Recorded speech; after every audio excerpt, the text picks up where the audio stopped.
911 emergency. I have a stalker and he's here to kill me. Who's there? Patrick Kennedy. He's beating me up with a gun. He's trying to break the house. Does he have a gun right now? If you don't get her, he's going to kill both of us. Okay, we're on the way, ma'am. Peggy has been hiding from Patrick for months.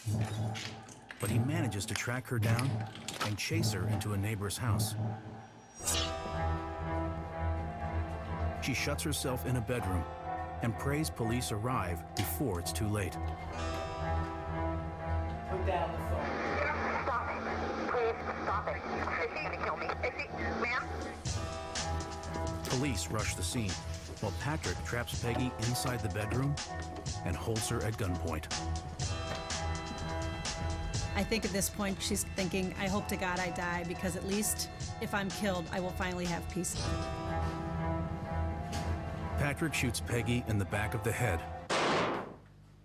and then turns the gun on himself.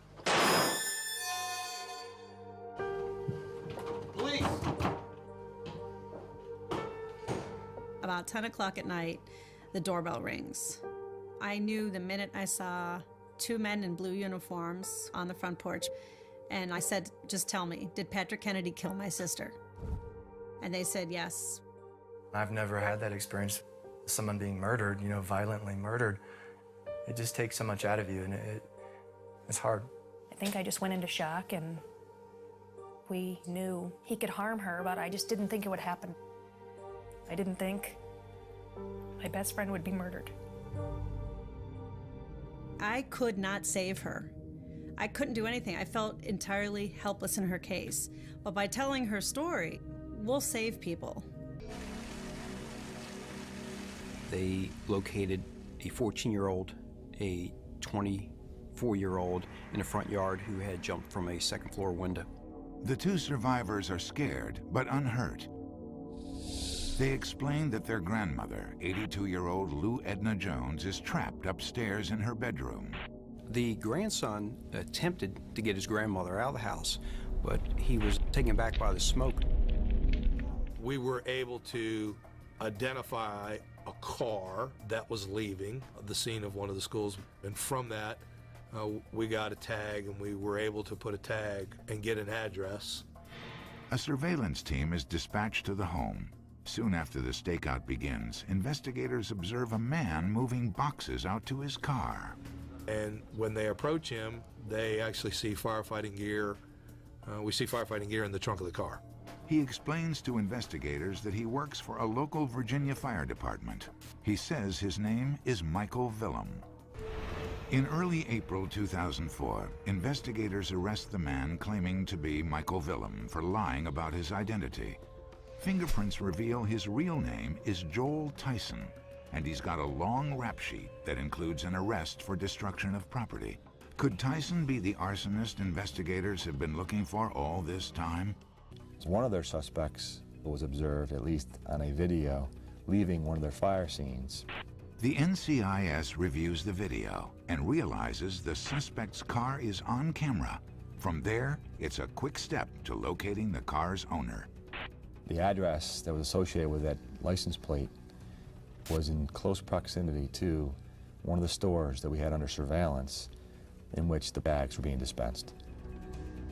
In fact, he lives behind that very store. The suspect's name, Thomas Sweat. A background check reveals he's 50 years old and works at a fast food restaurant, and he has no prior criminal history. Investigators decide to keep an eye on Sweat. Turns out the restaurant where he works is in northeast Washington, D.C., only a mile from Prince George's County. Most of the fires were set in precisely those two areas.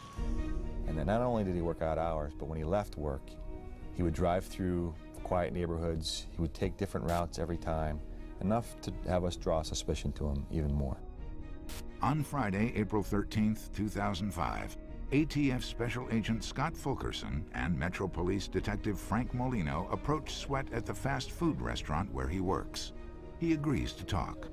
But at the end of the interview, we asked Mr. Thomas Sweat if he indeed was the serial arsonist.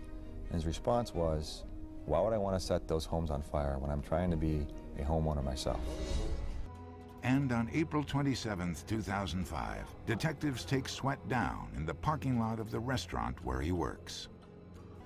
Evidence that irrefutably links him to 4 fires. The suspect plays it cool. When he still wasn't, he was almost there, believing us about the DNA evidence, and we presented him a little bit more evidence, and then finally he confessed, and it seemed like, it was my opinion, it was somewhat of a relief to him. Sweat eventually confesses to the fires investigators suspected him of setting, plus more, 44 in all, including the one that killed Lou Edna Jones back in June 2003. He also comes clean about the Marine pants, confessing private details about where he obtained them. For Mama Lou's family, it's a day they thought would never come.